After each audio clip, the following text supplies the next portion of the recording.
Today, the European Union has adopted new sanctions on Iran, and later this afternoon, it's expected to add the country's Revolutionary Guard to its list of terror organisations.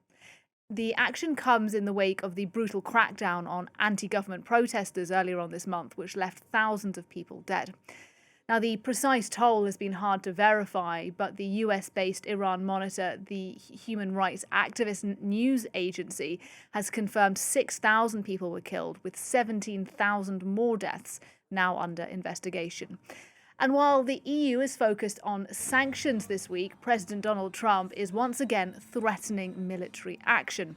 In a post on his platform Truth Social, Trump wrote that time was running out for Iran to make a deal, saying that a huge American armada was heading towards the country.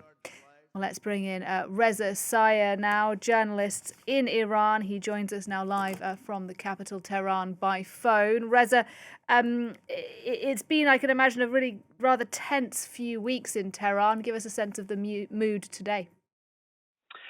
Well, the mood today depends on who you talk to, how they view things. But overall, the mood is not good. There's a sense of dread, foreboding.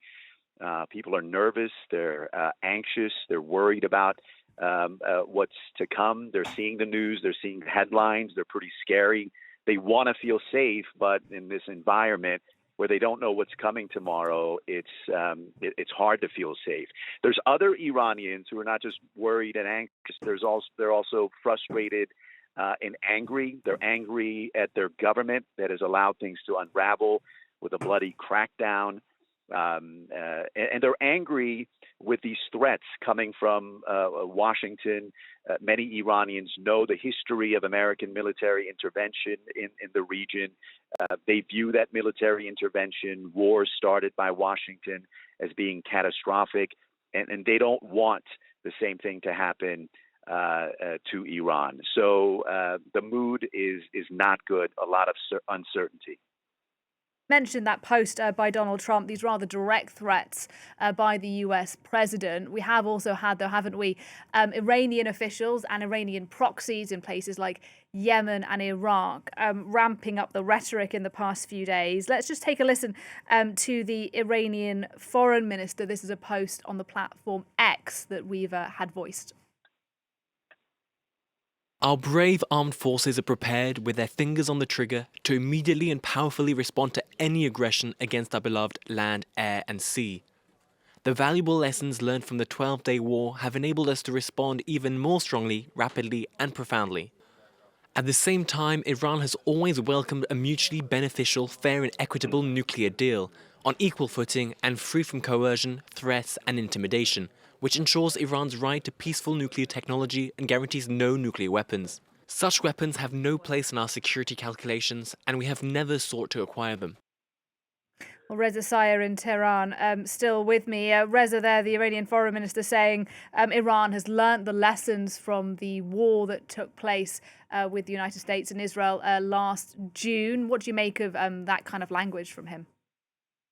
Yeah, a lot of chest thumping, a lot of threats, a lot of posturing. Most of it initiated by Washington. Of course, it was Mr. Trump saying that a second armada is on the way, saying that Iran is better make a deal, and Iran responding by saying if there is an attack, if there is war, they are going to respond. Not just Iranian officials saying they're going to respond. You have the Iranian-backed Houthi rebels in Yemen, Iranian-backed Iraqi militias saying if there is an attack that they will respond. Mr. Trump saying that negotiations should happen and claiming that Iran has directly contacted Washington asking for talks. The Iranian Foreign Ministry flatly denying that narrative, saying there's been no request for direct talks. And even if there are negotiations, these two sides are far off from meeting their demands.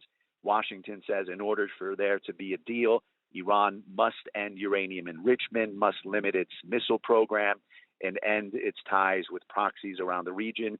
Iran says none of that is going to happen. And if there is going to be talks, it has to be in an environment where there are no threats and mutual respect. And certainly we haven't seen that kind of environment in a long time. Okay, so plenty of rhetoric, posturing, as you put it. That's one thing. How, though, might Iran actually respond should there be an American attack? You can look at the 12-day war in June, where Iran struck back with missiles. They have the biggest ballistic missile program in the Middle East, thousands of missiles reaching up to 3,000 kilometers. They have a very advanced drone system. They can use those to swarm targets and U.S. vessels in the region. They can target U.S. bases in the region, U.S. allies like Israel. They can also cut off the energy flow in the Strait of Hormuz. So they have significant options. If there is an attack and Iran responds, obviously that sets off an unprecedented cycle of violence where the uncertainty is going to be more than ever.